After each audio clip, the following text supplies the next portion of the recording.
Now back to Miller on Sports, the show that goes beyond the scoreboard. Everything else is just talk. Brought to you by the law offices of Ron Scholes. I have on this door behind me in the Miller on Sports cave, and it's a meter. It's a fun meter is what it is. And the meter is all the way to the right. It's pretty much saying we're having too much fun right now on Miller on Sports in 1600 The Beach. Thanks again to Tracy.com for joining us. Only in the state of Florida and maybe Ohio, breaking news would be a meth lab bust. Interesting stuff. Always fun behind-the-scenes look from Tracy.com. And I can't believe she was in a tofu hot dog eating contest. I don't even know if that's a hot dog eating contest by regulation. Is it tofu? Don't know about that. Let's continue the fun, shall we, on this Thursday afternoon, my favorite day of the week. Let's bring in the city of Jacksonville's Executive Director of Sports and Entertainment. You can find him on Twitter at Alan Verlander. It's A-L-A-N. Verlander, you sound it out. He's Alan Verlander. How you doing, Alan? I'm good. How are you, Richard? Y'all sound like you're having fun. Oh, yeah. We're having plenty of fun. How's life for Alan Verlander? Life for Alan Verlander is good. I have no complaints. It's it's a beautiful day here in Jacksonville, and just wrapping up the work day, and life can't be better. Excellent. How's your 4th of July? I tell you, it was good. Went to the pool with my girls and hung out, and then enjoyed the fireworks and everything like everybody else. So it was a busy day, but it was a good day. And I was telling people in the office, I like 4th of July on Wednesdays because it kind of breaks up the week, and you can kind of work 2 days and then have a day off, and then work 2 more days, and then you're done. Absolutely. It feels like I'm having 3 weekends in the span of maybe 8 days.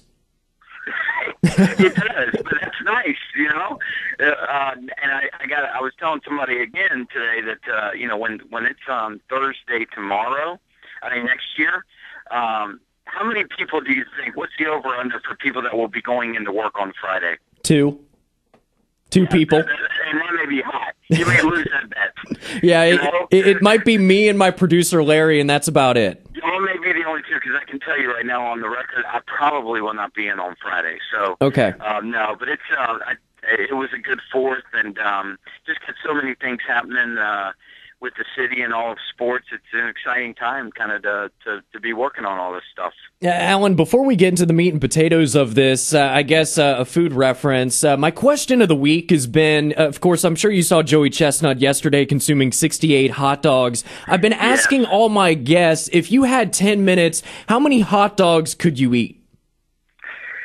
I'm guessing I could maybe go 15 or 20. 15 or 20? You think? I said I could eat 5 at the most. Do you think 15 to 20? In 10 minutes, you think you could? I think I could do 5. More than that. I got more faith in you, Richard. I think you could go 12 to 15. 12 to 15? You're selling yourself short. Okay. Well, I understand Jody had a lot of water consumption there, and you get it really soggy, and it just slips right down your throat. It's like an oyster at that point. Very interesting. I like this. I'm going to have to make a YouTube video now, Alan. It's what I have to do. You've been on the job now as Executive Director of Sports and Entertainment for a little over 2 months. How would you describe the first 2 months? Fast and furious. It's been really a whirlwind. My first week on the job was the Players' Championship. And then my 3rd week on the job was the big soccer event and the big track meet at UNF, and then the Jazz Festival. So it has just really been busy, and but it's been a lot of fun. We've got a lot of momentum going on right now with sports and entertainment with the city, and with obviously working on this Navy Marine Corps Classic, the basketball game between Florida and Georgetown. It's been just really fast and really a hectic schedule, but a lot of fun. Alan Verlander joins us, Jacksonville's Executive Director of Sports and Entertainment. You can find Alan on Twitter at Alan Verlander. Now, Alan, I know you were in Omaha for the USA Olympic swimming trials. How was that? I was. I tell you, that event is, it transformed Omaha. You've got the College World Series, so everybody thinks, the College World Series defines Omaha and all of that. But this swimming trials, there were kids and swimming teams and swimming clubs everywhere, all over the city. All of the hotels downtown were sold out for days. I don't mean a weekend, but for 8 days in a row. It was spectacular, and the pool that they put in the arena, which is where the Creighton Blue Jays play, it was an event. The first night that I went, I'm telling you, Rich, I don't get goosebumps at a lot of sporting events because, like you, I get to go, thankfully, to a lot of sporting events. Mm-hmm. But I got goosebumps.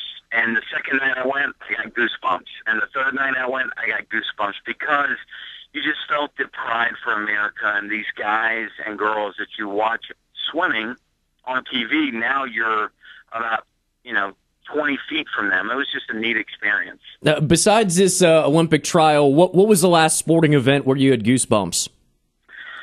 As I was telling you that, I can't really remember. Maybe my, recreational league softball championship game that I played in a few years ago. I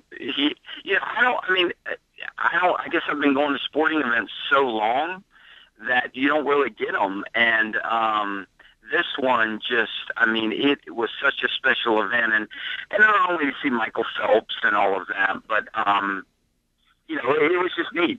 What was your batting average that season? I think it was around 660, 700. But as the city bus goes by, as I'm walking in my car, I think I love softball, and having played baseball in college, it's a lot of fun. It's totally different, but this swimming trial is something that we are really gonna go after hard in Jacksonville. It would be for 2016, and we have it at the arena. And it would be an event that would be for about 10 days here in Jacksonville. That would be unbelievable. The economic impact. Omaha was telling me that they're going to make profit about $2 million on the event for their sports commission, but then the economic impact of this event is somewhere close to $40 million. Whew. So you talk about an event that would really transform our downtown and city. The swimming trials could be one of those things. Alan, which other cities are vying for this in 2016? Well, some of the cities that were there were Louisville, Kentucky, Greensburg, North Carolina, Dallas, St. Louis. And so, but having talked to all the U.S. swimming people and, understanding what they're trying to do with it, they understand that the city of Jacksonville is a great swimming community, has a lot of swimmers here. Plus, if you look at there's been several gold medalists. Nancy Hogshead, obviously, one of those. But, you've got a lot of gold medalists that have come through here, either swam at bowls or other places. So, Jacksonville is a hotbed for swimming, and U.S. Swimming knows that. Alan Verlander right here on Miller on Sports, Executive Director for Sports and Entertainment. You can find him on Twitter at Alan Verlander. You can listen online to the conversation at 1600thebeach.com. Alan, of course, everybody wants to know, how are plans coming with Jacksonville hosting a national championship game for college football? Yeah, that whole thing has really been interesting, and it's, I believe the first thing that they're going to do, to get us towards a national, an 8-team or 16-team playoff. But right now, it's going well. We're in the preliminary stages of putting that all together, and we're trying to see what the RFP will be. And once we see that, then I think we'll put the right organizing committee together to, try to put our best foot forward to get it. Alan, right now, what would you say the percentage is that Jacksonville gets one of the 3 games? I think it's a high percentage. I think we've got, a great city to sell. I know that they're going to pass it around from city to city. It's not going to be in the city for 10 years in a row. Mm-hmm. So I think we got a great chance to do it. This is one of those things where our stadium, it seats so many. This is one of those times where that's very good. So anyway, I'm excited, and I think our committee is really excited, and we're going to put some stuff together to make it happen. I'm excited. I know college football fans, I know Jacksonville residents are very excited. Alan, when most people ask you or you talk about Jacksonville, Florida, what's usually the word or the phrase that you describe the city as? It's a city that gives you it's multifaceted. You got the beach, you got downtown, you got the river, there's a lot of water sports. It's just really a multifaceted approach to everything that a lot of people, and a lot of places don't have. So, I think when you look at Dallas or you look at other cities that are doing that, they don't have some of the stuff that we have. And so, I think it'll be a very popular, and Jacksonville will be able to put a major, bid together to get this game. He's the executive director for sports and entertainment in the city of Jacksonville, Florida. You can find him on Twitter at Alan Verlander. He's Alan Verlander joining Miller on Sports. Alan, it was a pleasure. Thanks again, and I'm sure we'll talk again real soon. That sounds real good. Thanks for having me on, Richard. Absolutely. Alan Verlander right here. Thanks again to Tracy.com, Joe Doe, Matthew Driscoll, and David Graham for joining me on my favorite day of the week, Thursday. It's Miller on Sports, brought to you by the law offices of Ron Scholes. We'll be back tomorrow for another edition of Miller on Sports.